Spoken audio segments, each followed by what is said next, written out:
शेवटचा विषय मला माहिती आहे प्रचंड वेळ झालेला आहे, परंतु मागील त्याला सोरार ही योजना मोठ्या प्रमाणामध्ये अंमलात येणं अपेक्षित आहे. अध्यक्ष महोदय, अनेक शेतकऱ्यांनी एक वर्ष झालं जवळपास 7.5 HP ला 44,000, 5 HP ला 32,000 आणि 3 HP ला 29,000 रुपये अनेक महिन्याखाली वर्षापासून शेतकऱ्यांनी भरलेले आहेत, परंतु ही योजना अद्यापही अंमलात आलेली नाही आहे. आज दिवसा 10 तास वीज देण्याचं धोरण आपण त्या ठिकाणी राबवलेलं आहे, पण ही जर योजना लवकरात लवकर अंमलात आणली तर निश्चित स्वरूपामध्ये अशाही थंडीमध्ये माझ्या शेतकऱ्यांना पाणी देण्यासाठी अंधाराचं शेतात जावं लागतं. परंतु अशी अडचण आहे अध्यक्ष महोदय की आज अशा थंडीमध्ये एक हिंस्र प्राणी मरा ज्या बिबट्या आणि कुत्र्यांवर 2 दिवस या सभागृहामध्ये चर्चा झालेली आहे, आज त्यांच्या माध्यमातून किंवा त्यांच्या वतीने जे काही हल्ले होणार आहेत त्याच्यामधून माझ्या अडचणीत येणारा शेतकरी आहे त्याला जर खऱ्या अर्थानं अडचण निर्माण करायची नसेल तर या माध्यमातून ही लवकरात लवकर ही योजना अंमलात आणावी आणि माझ्या शेतकऱ्यांना खऱ्या अर्थानं दिलासा द्यावं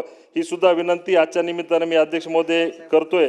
वेळ झालेला आहे मला की जे कोल्हापुरी बंधारे त्याचं बॅरेजमध्ये रूपांतर करावं, पण पाणी उपलब्धतेचं प्रमाणपत्र मराठवाड्याची अवस्था असेल, परभणी असेल, माझा जालना जिल्हा असेल, पाणी उपलब्धतेचं प्रमाणपत्र जलसंपदा विभाग देत नाही.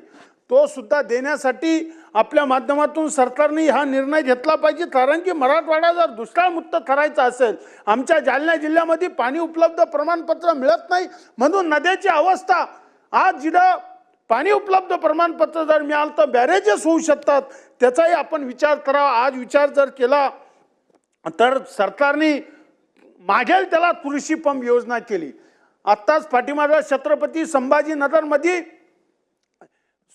45,000 एका महिन्यात मागेल त्याला सौर ऊर्जा कृषी पंपाचं गिनीज बुकमध्ये नोंद झाली आणि त्या दिवशी सुद्धा परदेशातले लोक येऊन त्या नोंदणीचं करून प्रमाणपत्र प्रदान करण्याचं काम आणि महाराष्ट्राच्या मुख्यमंत्र्याचा सन्मान करण्याचं काम केलं. मी खरं म्हणजे महाराष्ट्राच्या मुख्यमंत्र्याचा सन्मान म्हणजे या महाराष्ट्रातल्या 13 कोटी जनतेचा सन्मान करण्याचं काम केलं आणि शेतकऱ्याचा तो सन्मान आहे.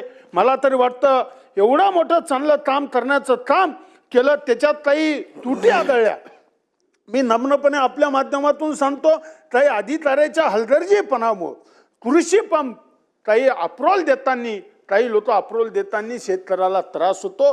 त्याच्यावरही सरकारने हे तरुण सनी त्या मिळेल त्याला सौर ऊर्जाला हे करा.